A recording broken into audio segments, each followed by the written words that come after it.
2026 ভোটের আগে বাজেট পেশ করল রাজ্য এবং তাতেই মুখ্যমন্ত্রী ঘোষণা করেছিলেন বেকার যুবক যুবতী 21 থেকে 40 বছর বয়সী মাধ্যমিক পাস যোগ্য বেকার যুবক যুবতীরা মাসে পাবে 1500 টাকা করে ভাতা। যদিও সেই আবেদন প্রক্রিয়া কার্যকর করার কথা ছিল 15ই আগস্ট থেকে।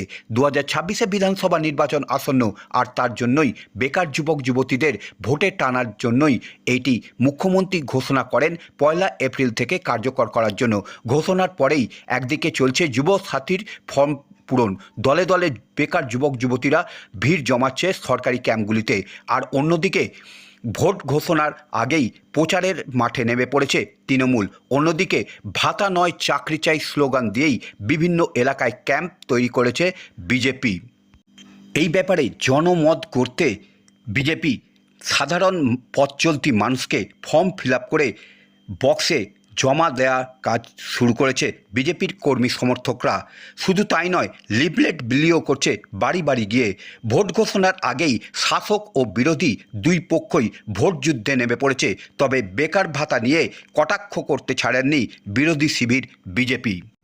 এই নিয়ে শিক্ষিত বেকার যুবতী কি বলছেন দেখে নেব।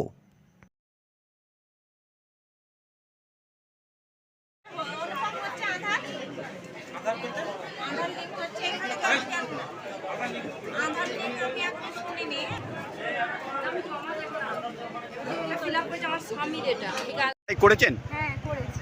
হ্যাঁ। আমি লাইব্রেরি সায়েন্সের স্টুডেন্ট। আমি এখনও পড়াশোনা করছি, এমনকি তাই এখনও কম্পারেটিভ পরীক্ষা দিচ্ছি, এখনও চাকরি পাইনি।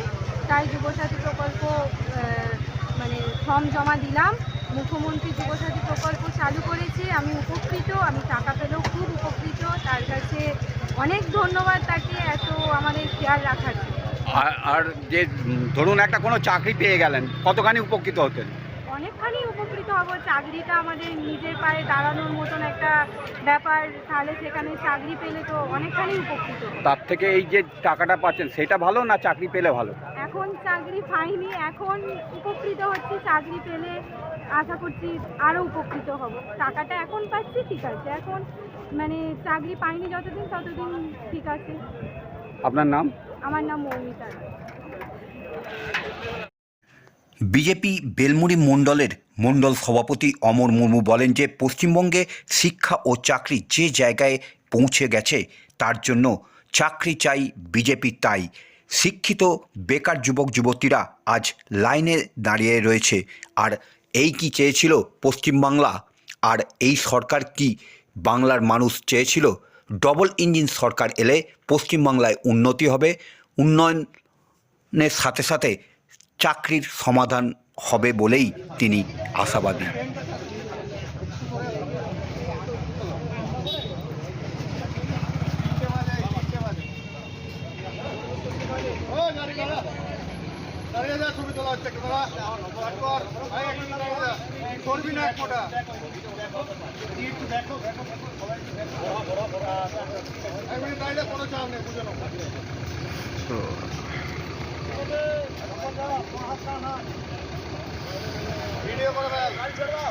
নাও ঠিক আছে।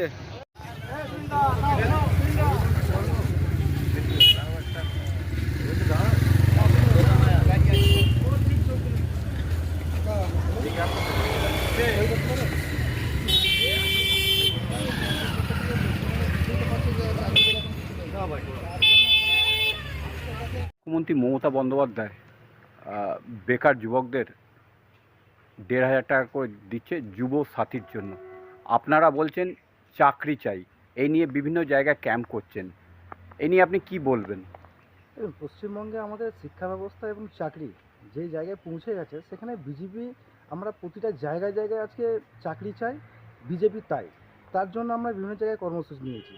আপনি দেখুন আমাদের ধনিয়াখালী বিধানসভায় কী হয়েছে, যারা মাস্টার ডিগ্রি সায়েন্সের ছেলেমেয়েরা আছে, যারা বিটেক করেছে, তারা এমটেক করেছে, তাদেরকে পশ্চিমবঙ্গ সরকার বাধ্য করেছে, তাদেরকে এই বেকারত্বের জায়গায় নিয়ে এসেছে। এবং এই সরকার বাধ্য করেছে এই সমস্ত যারা এডুকেটেড পার্সন, যে সমস্ত ছাত্রছাত্রী আছে, তাদেরকে বাধ্য করা হচ্ছে এই সমস্ত ভাতার লাইনে দাঁড় করে দিতে। আজকে কি এই সরকার চেয়েছিল বাংলার মানুষরা? আজকে কি ধনিয়াখালীর ছাত্রছাত্রীরা কি এই সরকারের ওপর আশা করেছিল? চাইনি। আজকে দেখুন যারা বিটেক করেছে, যারা এমটেক করেছে, যারা মাস্টার ডিগ্রি করে বসে আছে, আজকে বেকারত্বের জ্বালা আজকে লাইনে দাঁড় করে দিয়েছে তাদেরকে। কিন্তু মানুষ আজকে প্রশ্ন করছে সরকারের দিকে, মানুষ প্রশ্ন করছে শিক্ষামন্ত্রীর দিকে। তারা জিজ্ঞাসা করছে তারা কেন বারংবার এখনও ভাতার দিকে লাইনে থাকবে। তাই পশ্চিমবঙ্গের সর্ববর্ণ নির্বিশেষে আমি একটাই কথা বলবো, মানুষ যাচ্ছে, মানুষ প্রশ্ন করছে যে পশ্চিমবাংলায় কর্মসংস্থান কোথায়। তারই দাবিতে বিজেপি আজকে কর্মসংস্থানের দাবিতে, চাকরির দাবিতে বিভিন্ন জায়গায় কর্মসূচি নিচ্ছে।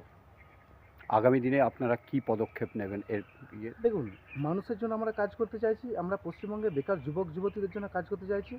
মানুষ যাতে বলতে পারে, পশ্চিমবঙ্গের ছাত্রছাত্রী বেকার যারা আছে তাদের জন্য, যারা বলতে পারে তাদের এই চিৎকার, তাদের আওয়াজ, তাদের প্রতিবাদী কণ্ঠস্বর যাতে আমরা মানুষের কাছে পৌঁছে দিতে পারি, কর্মসংস্থান যাতে দিকে দিকে ছড়িয়ে যায়, তারই জন্য আমাদের ভারতীয় জনতা পার্টির এই সমস্ত কর্মসূচি চলছে। ভোট তো এসে গেল, তো ভোটে কি এর কোনো এফেক্ট পড়বে? দেখুন, এফেক্ট বড় বিষয় নয়। আমাদের ডবল ইঞ্জিন সরকার বিভিন্ন একাধিক রাজ্যে চলছে। আমরা চাইছি পশ্চিমবঙ্গে বিজেপি সরকার আসুক, বিশেষ করে ধনিয়াখালীর মতো সন্ত্রাস মুক্ত জেলা এলাকায় আছে। তো আমরা চাইছি যে ধনিয়াখালীতে বিজেপি সরকার আসুক এবং মানুষের জন্য কাজ করি বিজেপি, এবং মানুষ আশাবাদী আছে যে বিজেপি সরকার এলে ধনিয়াখালীতে উন্নয়ন হবে, পশ্চিমবাংলার সমগ্র জায়গায় উন্নয়ন ছড়িয়ে পড়বে। আপনার নাম?